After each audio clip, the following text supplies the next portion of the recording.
Hey, what's up, y'all? Dan back at you with another video, and today we're talking about something that I didn't expect to talk about, but I'm excited to talk about today, and that's going to be the combat mods. As of today's reset, Bungie has given every single person that plays Destiny all combat mods, so you don't have to worry about Ada or anything like that, trying to wait for the perfect day for the combat mods to be sold. You should be able to go on your character and have all these mods available. That being said, the raid mods are the only ones not included. However, with Lightfall coming out very soon, they wanted to make sure everyone could maximize their build crafting. With that being said, I wanted to put a video together of what I think are the 10 best combat mods you should be including instantly into your builds. A lot of them are going to be very simple. A lot of them are going to be specific to certain subclasses, but I think if you were to look into combat mods, these are the 10 that you should start implementing right now. The first mod I think you should start looking to implement is Shield Break Charge. Shield Break Charge is one of the easiest ways to become Charge of Light, no matter the situation. Everywhere in the game there are enemies with shields. Breaking that shield gives you 1 stack of Charge of Light. This is the first one I think you should add. It makes it to where if you want to do anything with Charge of Light builds, that is very easy to implement. The next one in the list that I have is High Energy Fire. High Energy Fire takes that stack of Charge of Light and grants you a 20% damage bonus until you kill an enemy. This is really good when you're in a damage scenario and you can't take advantage of Well Radiance or things like that. If you're playing solo, Shield Break Charge paired with Higher Energy Fire is a free 20% damage buff as long as you aren't killing enemies or you're breaking shields.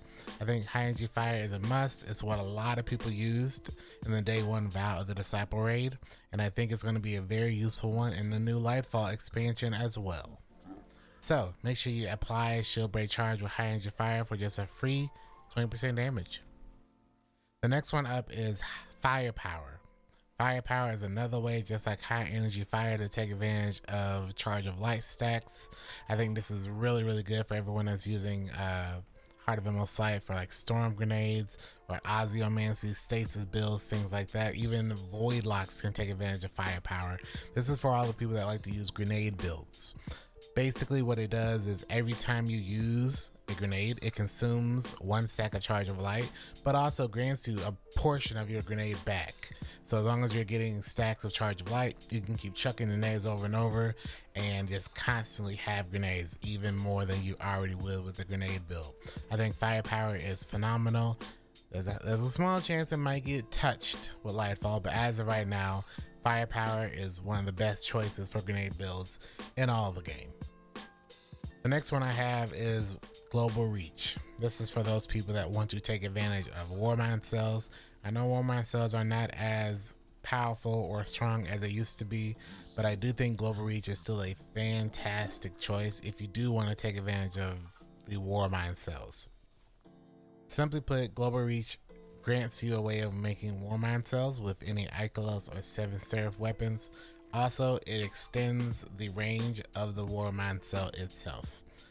There was some other things that this was useful for. However, I think for the most part, if you're going for a Warmind cell build or just want to, use the Ikelos with Volt Shot or something and have Warmind cells generate from that, I think the base Warmind cell is good enough. And if you tag on Global Reach for that extended range, that's all you really need with the Warmind build.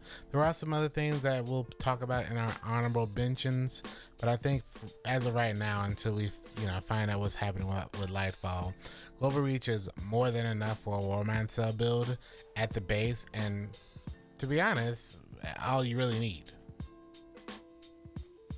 The next one is going to be for those people that like to use swords like Lament or Falling Guillotine or any other sword build, and that's going to be Loosened Blade. Loosened Blade is another Charge of Light mod that takes advantage of stacks of Charge of Light and grants you a damage bonus of 35%. Now, just like other Charge of Light stuff, you get that bonus until you have no more stacks of Charge of Light. Getting a kill with a sword then eats one of those stacks. So it's important to note, you have to make sure you have a stack in order to get that Loosened Blade buff. The other thing that's important to note is that Loosened Blade does not stack with other mods like Charge of Light, High Energy Fire, Well of Radiance. Doing those kind of things, it'll take advantage of the bonuses from High Energy Fire or Well of Radiance. You cannot stack those two things together. So remember, if you're taking advantage of Loosened Blade, to not be in a well and not have High Energy Fire as well. Those things will override the 35% bonus from Loosened Blade and pull your damage down to 25% from Well of Radiance or 20% from High Energy Fire. The next thing that I'm going to talk about is another way of becoming charged with light. Even though Shield Break Charge might be a little easier, I do think this is a little bit better, which is Elemental Charge. Elemental Charge is really good because it grants you 2 stacks of Charge of Light every time you pick up an Elemental Well. Because of how strong Elemental Wells are in general, a lot of people are going to be able to take advantage of this. And you can pick up Elemental Wells that are made from another person and still take advantage of Elemental Charge, granting you 2 stacks of Charge of Light. If you had to pick between Shield Break Charge and Elemental Charge, I would go with Elemental Charge 90% of the time. If you're doing like something like a higher tier master, Lost Sector or GM, you might not be able to take advantage of Elemental Charge as often, and that's where Shield Break Charge might be the better choice. But I do think Elemental Charge is a fine choice. It's what I use on a lot of my builds, and it's very, very, very, very good, especially because Elemental Wells are everywhere. And you're going to be able to take advantage of Elemental Wells giving you 2 stacks all the time. The next one I'm going to talk about is the one that you've probably heard a lot about. It's the one I think is the best combat mod in the game, if not one of the best, and that is Font of Might. Pontamite basically grants you 10 seconds of 25% more damage for the weapons of the same elemental type as the subclass you're rocking.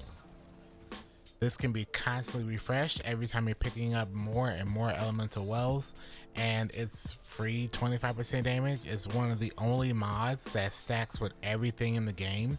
So, Lumina's Blessing of Light, Ward of Dawn, the Banner Shield, Well of Radiance, any of those things, you get the bonus on top of Font of Might. So if you're taking advantage of 25% Well and then Pontamite, you get both.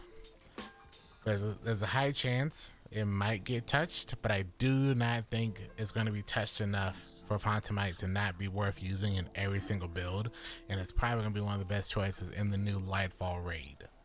The next one for me, I think, even though it's subjective and it is only going to work for Void builds, I think Reaping Wellmaker is a fantastic combat mod and one of the best ones. That being said, a lot of its usefulness comes down to whether or not you are taking advantage of Void weapons and Void subclasses, but if you are, Reaping Wellmaker is a staple in all of my Void builds. What it does is when you use your class abilities, say your Rift, your Dodge, your Barricade, the next weapon kill will always grant you a Void Elemental Well. So what you do is you just dodge, get a kill, and boom, Elemental Well is going to always drop 100% of the time. This is really good for Void builds if you're taking advantage of Type-In or, Heart of the Most Light, things like that. Anything like that, you'll be able to always have a Void Well on demand whenever you need to be. If you're taking advantage of, say, Gerfalcons builds on hunters are really, really good. And putting Reaping Wellmaker with that is also like a staple. There's a video I got coming out later, but regardless, Reaping Wellmaker is fantastic. Take advantage of it. The next one is, even though it's really, really good, this is also subjective, but it's really good for solar builds. This is going to be Well of Life. Well of Life is anytime you pick up a solar well, you're going to get about 10 seconds of healing. Just like how the Reaping Wellmaker grants you an instant Void Well, you're going to, every time you pick up a Solar Well, you're going to have instant healing on the level of like really high recovery that's just constantly going to heal you for those 10 seconds no matter what. So if you're taking advantage of a lot of solar stuff, or you're running a solar build and making a lot of solar elemental wells, Well of Life is a must-have because it's free healing 24/7. It can get you out of a lot of really tricky situations, and just having just constant healing no matter what is never going to be a bad thing at all. Piggybacking off of the healing from Well of Life, I gotta go with Well of Tenacity.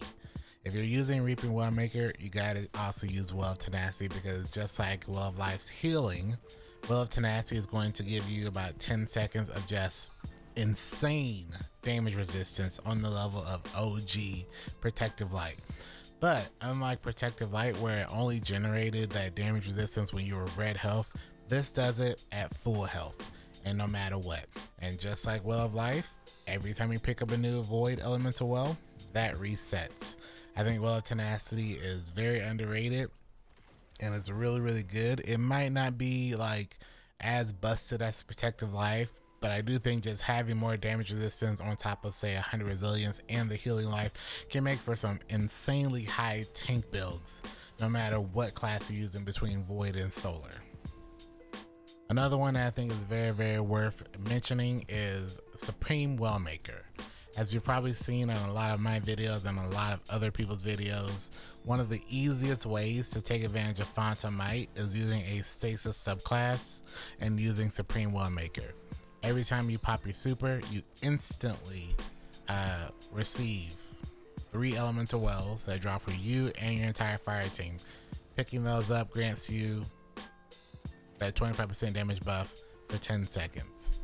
I think Supreme Wellmaker is by far the easiest way to make Pontamite work. There are other ways that are just as good, but Pontamite with Supreme Wellmaker makes it for very easy Pontamite no matter what. That being said, I do think that they might touch Supreme Wellmaker just like some of these other ones, but I don't think they're going to touch it enough to make a big difference. And I think Supreme Wellmaker will still be fine. That being said, just like the other stuff we talked about, this is very specific to stasis. And you gotta have a stasis linear or stasis rocket or stasis something to take advantage of it. You also gotta be on stasis subclass. But if you are gonna be on stasis subclass, no matter what, make sure you have Supreme Wellmaker. The last one for me is going to be Elemental Time Dilation. A lot of these combat mods we talked about are going to be amplified by Elemental Time Dilation, especially Font of Might. Elemental Time Dilation increases the benefits of any time-based Elemental Well mod that you have. That includes your healing, that includes your damage. If you're taking advantage of that, you might as well take advantage of Elemental Time Dilation as well. That means that you can have your benefits longer and you can be stronger for longer. Elemental Time Dilation works very well with Font to Might. For that one-time dilation, you can turn that 10-second buff to 13 seconds.